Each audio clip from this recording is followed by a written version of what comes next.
Hey everyone, Kyle once again, aka Jurassic Godzilla fan. Welcome back to another review.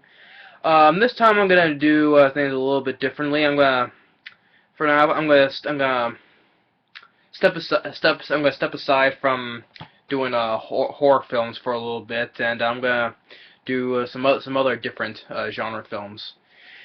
And this time I'm gonna review well I'm gonna do a couple of family kids films. Yeah, I still watch. Yeah, I still watch kids films. I still do. I have every right to, and it's my reviews, and I can do any kind of film I want. So I'm gonna do a film that's a Walt Disney film. And Walt Disney films, I've always loved Walt Disney films. Over here, I have a whole bunch of Walt Disney films. It's because it's part of my childhood. I love watching different kinds of Walt Disney films. Ever since I was a kid with me and my brother. And so now I'm gonna review what film that me and my brother used to watch all the time as we were kids. I still watch it today. And I still love this film to death still. And it's a classic from 1993. And that is the classic film Homeward Bound, The Incredible Journey. Well, what can I say about this film? This film is such a pure classic, especially since I previously doing those two big rants on the the remake of Halloween, one of the worst remakes of all time, including the sequel. I just want to after that, I just want to review a good film, especially a kids film. So that's not a horror film, So I just want to review a classic family film. I'm doing Homeward Bound: The Incredible Journey, and this is one of the films I would say upon my top list of classic Walt Disney films. Walt Disney films are their films I loved from as a kid. And this film I still love. I still love it to this day. I still watch it to this day, and it has a good well, like I say, not only does this guy I love it too, but I always thought this film had such a good heart to it, especially with the relationships of to these three animals. So and it's also based on a book that was just called The Incredible Journey by Sheila Burnford. And the film was released on February 3rd, 1993. And the film was a success at the box office, made over 41 million worldwide, so it was a pretty good hit. And you have your three main voice casters. You have the main star. You have Michael J. Fox from the Back to the Future films.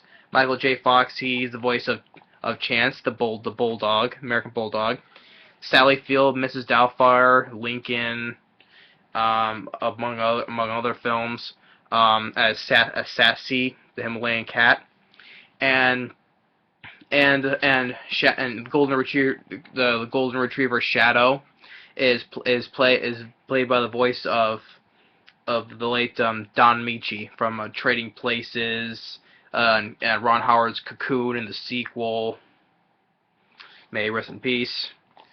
This is one of the last films that Don Ameche did before he passed. There was another film after this, but after that he passed, so he did. I forget what the film was. He did that, and then this film. Those are like his two last films before he passed away. I forget what his last film was called though, but he worked in that whatever film there was that I forget, and this film. And what is it? These three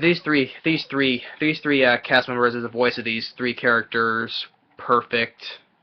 Nothing but praise for. They did such a great job. ABC TV Los Angeles gave it an A+, an instant classic. I agree with that. It is an instant classic, and it always will be a classic for great kids family films. Siskel and Ebert, Gene Siskel and Roger Ebert, they both gave it a thumbs up, which I do agree. It's deserves more than 2 thumbs up. It deserves like 5 thumbs up, or whatever. CBS this morning, a lot of fun, a lot of joy. To agree on that once again. And I would say not only has a lot of joy, but I also thought this film had a good heart to it. You know, had as I would say, this film had a lot of heart in it. That's probably one of the things I love about it. Had a good heart to it.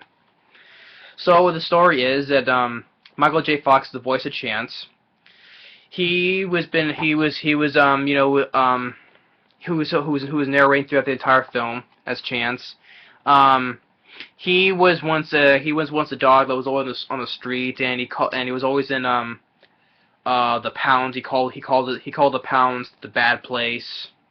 You know, the bad place. He calls it the Pounds. That's where he was most of the time of his entire life. But he was rescued, you know, brought into this by this family, who was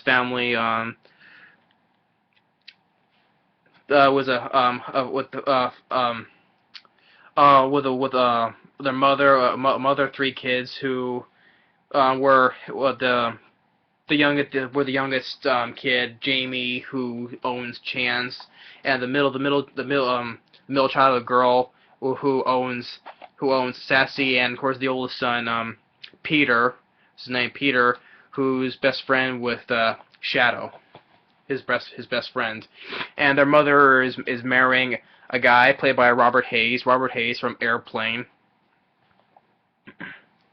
So that's what we mostly remember him from the comedy film Airplane and Airplane 2. And their mother is marrying him as their new father, and plays they're marrying at their house, and opens up with Chance, you know, he's tearing up some clothing, and Sassy his him, you know, you shouldn't be doing that, you know, it's like, you know, he's like, and Chance like, I swallowed a button, and Sassy's like, oh, what a shame, too bad it wasn't a zipper. You know, Chances, you know, has a lot to learn, you know, but being in this family, you know, and Sassy, she's smart. She's smart. Shadow is where Jamie, Chance always called him. He's always he's the wisest, you know. But Sassy, he was also smart too, but in her sort of way, she's smart in her sort of way because she thinks that cats is always better than dogs, you know. There's always the same, cats rule and dogs drool. And Chance is like sniffing around, you know, try to get some food, you know, like Sassy shows her this way how to beg for food, you know, and like I don't want it, you know, and Shadow, you know, is just laying around, just watching how Chance is how he's being like immature around the house, you know, like would a rolled up newspaper mean anything to you? I mean, I just really enjoy the three actors voicing these three animals. I just really enjoyed them, especially ever since loving them as a kid, you know. There's also outside where a Chance goes outside, eats the wedding cake, you know. Oh dear, everybody, there's plenty for everybody. And that was always a funny thing where Sassy is like doesn't want to stay on the bottom of a seesaw, and Chance is like, oh. You know, cats are smarter than dogs too. She doesn't know the meaning of the word stay, so Chance goes and jumps on the seesaw and sends Sassy flying into the sandbox. But then he also goes and hacks up some of the cake, you know. So then they're gonna take a road trip to a friend of the mother of the. She takes a road trip to leave the pets there, you know, while they move into this new place that they have, so that's far away. Well, Chance doesn't really care. He's just having so much fun on the farm, but Shadow, like in his eyes, you know, thinks that that Peter is leaving him there, you know. So he tells him, you know, stay, you know. But and being the loyal dog he is, he says, stay, you know, tells himself to stay. And Sassy, as he says, you know, Hope, where are you going, you know? Doesn't, you know, and somehow Shadow in his mind, you know, thinks that his family has left him in there, you know, leaving this farm. But while Chance, he doesn't really care. He's just having so much fun, you know, looking around the rest of the farm, seeing the pigs and the the chickens, and all of a sudden he's playing with the chickens, and all of a sudden he gets scared by this big turkey. It's like, ah, Birdzell, I swear to God, I'll never eat another McNugget again. And Shadow's telling him, shame on you for training your boy, how dare you call yourself a dog, And he's like, I can get along just fine without anybody, showing that you care, how that you care. So, but then they're just waiting, and then the woman who's also leaving the farm and locks the gate, and Shadow thinks that something is really happening, something is really wrong. So, so he says he's gonna go. He says, I'm going home, and just jumps over the fence. Sassy follows him, and Chance thought he was gonna stay, but then he sees that big turkey again. He says, no, wait, guys, I'm coming. Oh, don't let him meet me. Don't let him meet me.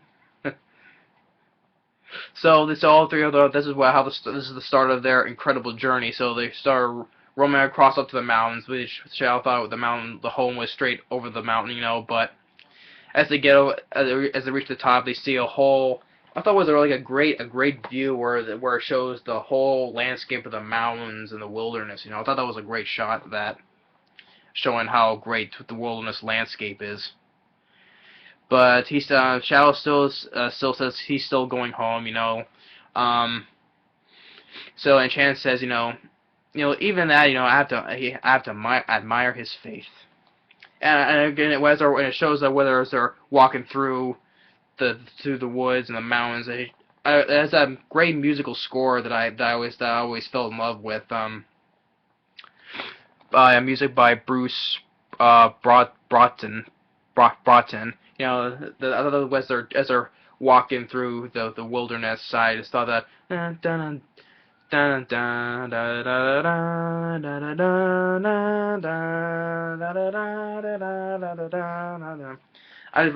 always love that. I always love that the main score to this film.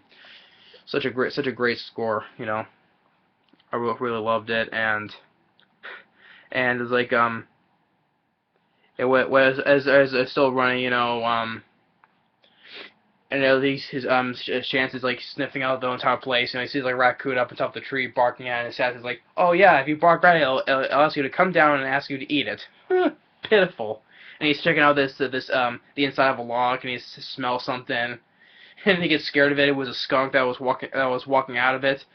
And I thought that if you listen closely, as the skunk was crawling out of the empty log, you could hear it felt like it was like laughing. I was like, I thought that one part I thought it was kind of sort of like laughing at him, if you can hear that.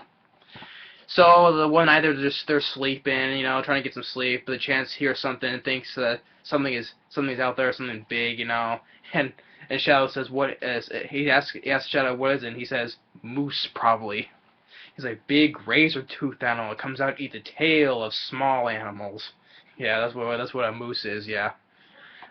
And but you hear howling, so it's not a moose, it's wolves. You hear in the background, you hear them howling, woo, and so the next morning they're going to catch their breakfast to catch some fish, and Chance can't catch one. Asks how Shadow got his from Sassy, and Sassy wants him to say the line that she likes, cats drool and dogs drool. So throws him a fish, chases after it, and it comes across some black bears, scares it off. One climbs up a tree, but then a big grizzly. It looks like a grizzly bear, a brown bear or a grizzly bear, comes up behind them, stands up, big and tall, scares them as they run off. Which is this scene right. There you go, that scene right there. So then they have no. Then later on, shortly they have think there's nowhere from the cross, so because there's a river, and that's the only way to do it is to cross it. Sassy, of course, for how cats are, they don't like water. She's like, but there isn't a bridge here. I don't see any stepping stones, you know. So they kept insisting on her to swim across, but she, of course, being how shows her all has all fear of water, so she finds her own way across the stepping stones, and she gets on this part of a sort of like a drifting log, but then it collapses. So she falls in, and she's getting swept by the waves of the river. Shadow tries to jump in and save her, but then ends up falling down a waterfall, and Shadow and Chance think that she's dead now.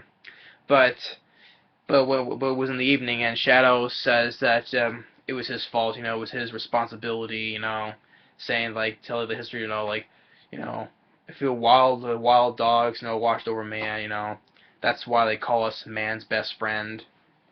And Chance, to narrating the narrating part says, look at him that night. He seems so wise and ancient, and hopefully one day I could be like him.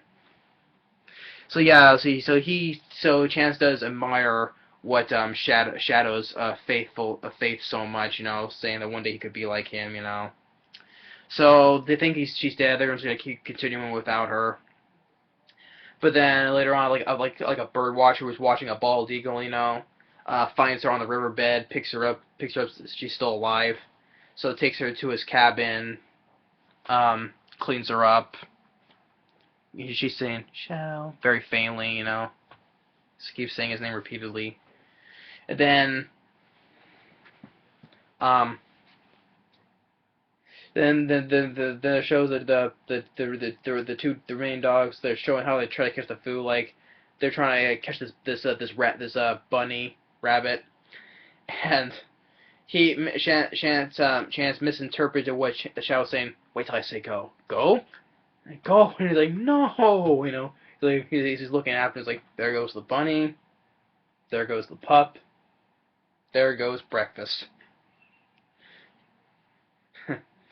And then Shadow, Sassy still with the guy, gives her some milk, goat's milk. Like, was that? This isn't low fat, but it's pretty good, So yeah, even though she's still, she expected perfect milk, but it wasn't but she still says it's good though. Or before that, like she said, was that my sixth life? Oh, I'll just say it was my fourth. So then Shadow and Chance, they come across a mountain lion who's looking at them, chases after them, and is like, Chance like, I'm such a wimp. I'm running from a cat. I won't tell anyone if you won't. I mean, it's like Shadow's saying, I won't tell anyone if you don't. I mean, this is not just your ordinary house cat. This is like Arnold Schwarzenegger. But they come across the dead end. But then Shadow gets an idea of this big rock that looks like a giant seesaw.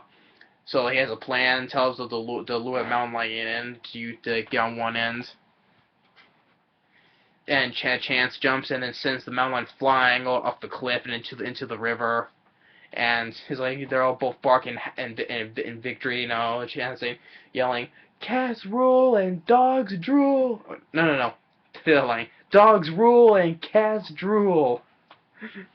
But the Chance Sassy hears the barking, and the old man says, take care of yourself and steer clear of the river. And she goes on she follows the dogs barking. They reunite. So they catch some fish, But then Chance sees a porcupine, but he doesn't know what it is. He says like it's a squirrel having a bad hair day.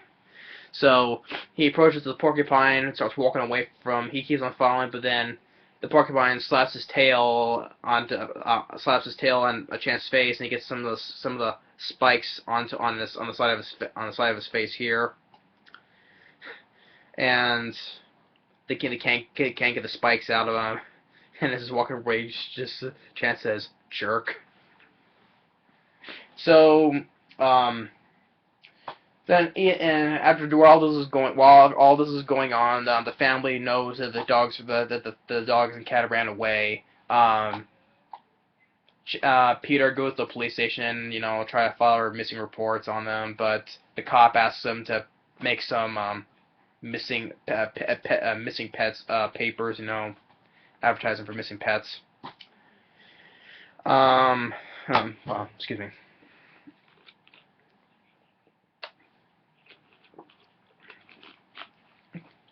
So, but the dad, you know, he kind of feels Robert Hayes. He kind of feels guilty.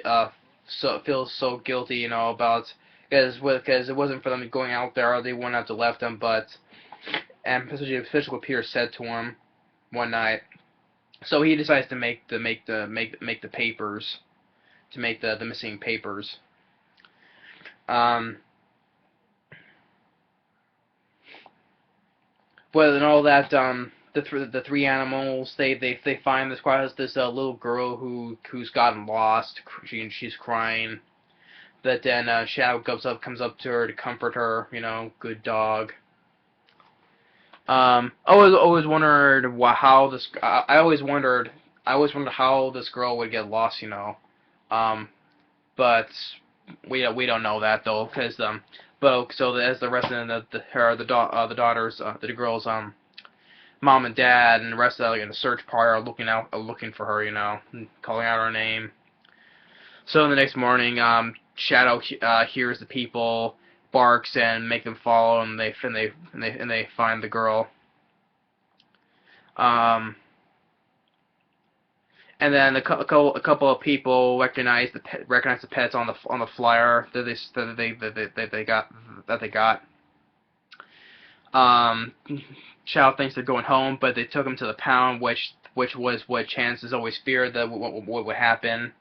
So he starts fighting back, but he gets taken to the back room. Shadow gets put into a cage, and Sassy escapes though. Sassy, run, save yourself, you know. So she runs into the bushes. And well, one is this guy that Sassy calls this guy Chubby, you know. He's like, yeah, kitty, kitty, and she's like mocking him, yeah, kitty, kitty, kitty. Not in your life, Chubby. No, dummy, dummy. So she sneaks inside and she sees the guards and eating and watching TV. And he's like, oh yeah, chow down, Chubby. While she's in there, you hear that I don't know what that music is called. You know, you hear like an Ace Ventura Pet Detective. You know, dun dun dun dun dun dun dun dun dun dun. Yeah, that song you heard from Ace Ventura Pet Detective. I forget what that song is called though, but if you've heard of it, and she releases a Shadow from the cage, and while that Chances being looked at, the vet is getting the spikes out of him, but they think that they're killing him, you know. And the guard sees, hey cat, how'd you get in here? And she goes and gives the guard like a small chase, and it was like, from a point of view from down a hallway, they're going left and right, you know. It's like, no, they're coming this way, Thunderbutt, you know. No, this way, just don't fall on me. Attaboy. Am I bad? Oh yes. So as soon as Chance gets all the spikes off of him, they escape and they're like, where's Sassy? She's on a secret mission. And it's like, I'm bad. But then the guard with hit and he picks her up and goes, oh, gotcha. And then the two dogs are in his way. They go like push him over, you know. Get there like watch it, and the two go and run him over again. So they escape out of the back, and Shadow says that they get out through this hole in the fence, but Chances gets stuck though. His legs are getting pulled out from the guard, but eventually gets out. And another guard was with him. He's like, I don't know, but I think they planned this. But as soon as they escaped, the family heard that they were in the pound, so they go up there to get them. But they are informed that they escaped again.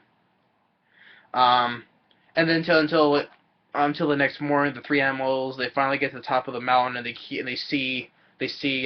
finally get to see a far shot view of the city. And you know, they're saying that the Shadow was right all along. So they're in the city, and they're in the train yard. they're going across the train tracks, and one train's coming. Sassy managed to dodge the train at the last second. But then he's just like, once I get home, I'm never going outside again. I want to be sitting on a fancy pillow on a silver platter with serving filet of mouse on for the main course. But she said that Chance, he tries to walk across these wooden boards, but it gives out and he falls down this hole. And he's injured pretty bad. Sassy and Chance are still up there. His leg hurt. One of his legs hurts him badly. So he tries to get up. He tries to climb out this steep slope, but he keeps on falling back. Tries it again. He falls back. Tells him that he can't make it, and Chance slides down in there, telling him, you push me, you got all this far, and all of a sudden you just gotta give up.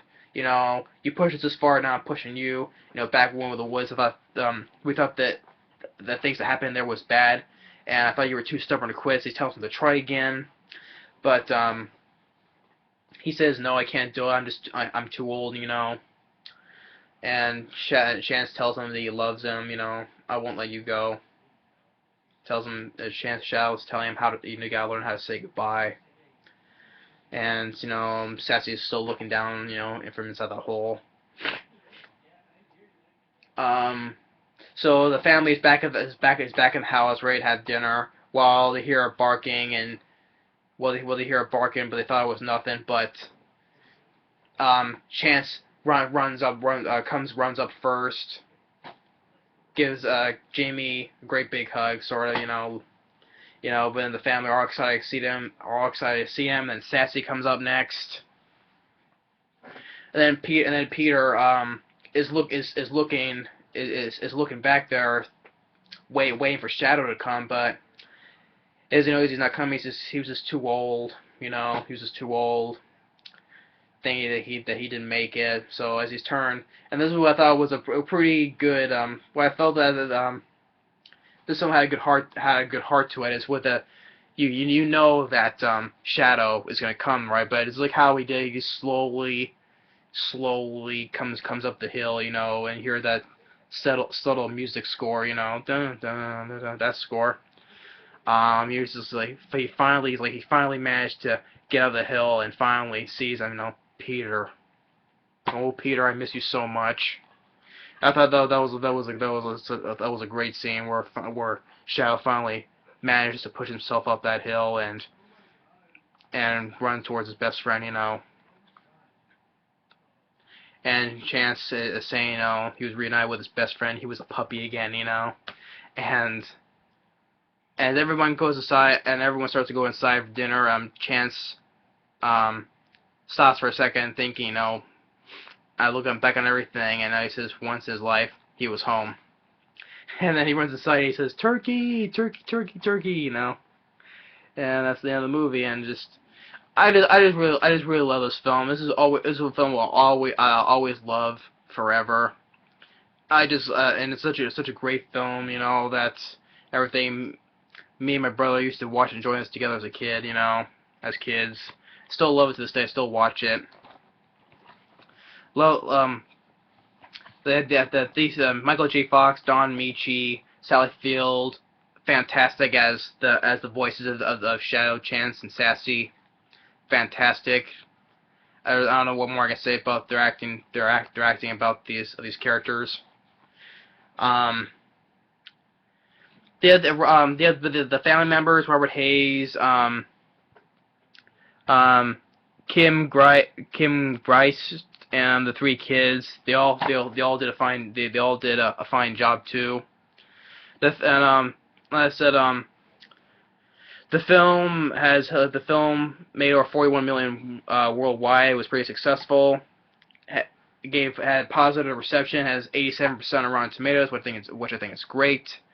6.7 on IMDb. I think that's pretty decent, but I thought it could be just a little bit higher, like in the 7 section. To me, I would give it like a 7. I would give it like a 7.5 personally, but 6.7, I think it's fine. But to me, I thought it could be just a little bit higher.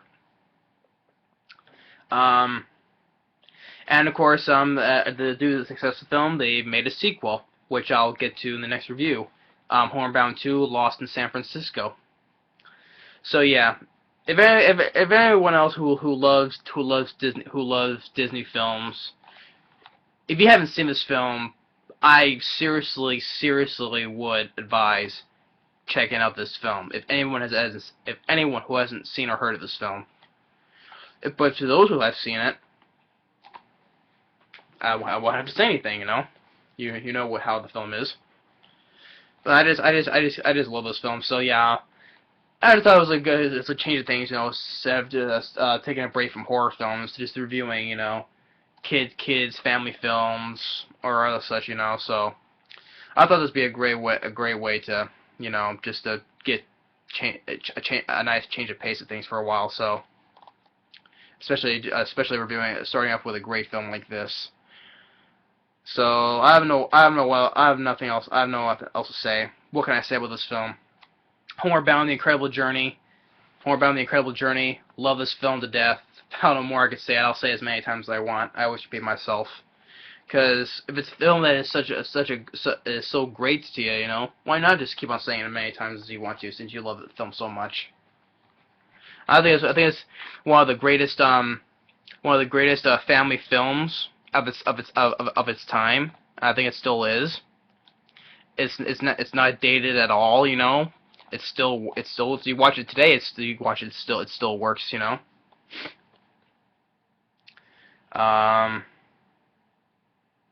So yeah, so that's Homeward Bound: The Incredible Journey, pure classic, love it to death still, always still to this day. So thanks for watching, and stay tuned for the sequel, Lost in San Francisco. Later.